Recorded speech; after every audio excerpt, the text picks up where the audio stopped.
अशी होती की मालवण तालुक्यामध्ये छत्रपती शिवाजी महाराजांचा पुतळा कोसळण्याची घटना घडलेली आहे। ही घटना अतिशय निंदनीय असून मी या घटनेचा अगोदर ज्या कार्यकारी अभियंता, शिल्पकार तसेच उपअभियंता आणि संबंधित जे अधिकारी पुतळा कामामध्ये होते त्यांचा मी तीव्र शब्दामध्ये निषेध करतोय।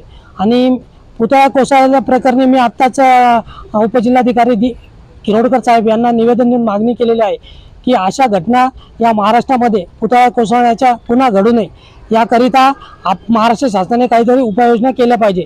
जसं की आता इंदुमिल ते डॉक्टर बाबासाहेब आंबेडकरांच्या स्मारकाचं काम हे सुरू आहे, त्या स्मारकाचा दर्जा अतिशय चांगला असला पाहिजे आणि चांगल्या दर्जाचं काम हे झालं पाहिजे याकरिता मी निवेदन दिलेलं आहे। आणि तसेच पुढे जाऊन मी अशी मागणी केलेली आहे, मालवण येथील पुतळा कोसळल्या प्रकरणी जे दोषी असतील त्यांच्या घरावरती बुलडोझर चालवण्यात यावं आणि त्यांनी जी भ्रष्टाचारातून कमवलेली मालमत्ता आहे ती शासन दरबारी जमा करावी अशी मी मागणी केली आहे। तसेच ज्या जिल्ह्यामध्ये महापुरुषांच्या पुतळ्याचं काम सुरू आहे, स्मारकाचं काम सुरू आहे, त्याची सर्वस्वी जबाबदारी त्या जिल्ह्यातील जिल्हाधिकारी साहेबांकडे द्यावी, जेणेकरून सर्व जिल्ह्यातील महापुरुषांच्या स्मारकाचे काम हे दर्जेदार पद्धतीने होईल आणि त्या ठिकाणी भ्रष्टाचार होणार नाही।